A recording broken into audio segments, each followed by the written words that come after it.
गुन्हेगारांचा कर्दळकाळ। Crime patrol news. गोंधळ घालणाऱ्या टोळक्याला हटकल्याने पोलीस शिपायाला धक्काबुक्की करण्यात आल्याची घटना सदाशिव पेठेत घडली। या प्रकरणी एकाविरुद्ध गुन्हा दाखल करण्यात आला आहे। याबाबत पोलीस शिपाई कृष्णा सावंत यांनी विश्रामबाग पोलीस ठाण्यात फिर्याद दिली आहे। त्यांनी दिलेल्या फिर्यादीनुसार एकाविरुद्ध गुन्हा दाखल करण्यात आला आहे।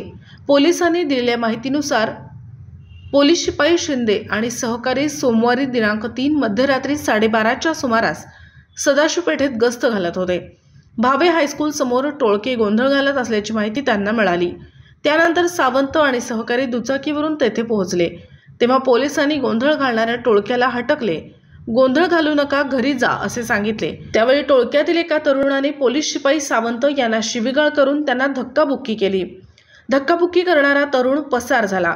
सरकारी कामात अडथळा आणणे तसेच धक्काबुक्की केल्याप्रकरणी तरुणाविरुद्ध गुन्हा दाखल करण्यात आला आहे। पसार झालेल्या आरोपीचा शोध घेण्यात येत असून पोलीस उपनिरीक्षक गणेश फरताडे पुढील तपास करत आहेत। आपल्या परिसरातील महत्त्वाच्या बातम्या पाहण्यासाठी आमच्या क्राईम पेट्रोल न्यूजच्या चॅनलला सबस्क्राइब करा आणि बेल आयकॉन प्रेस करा।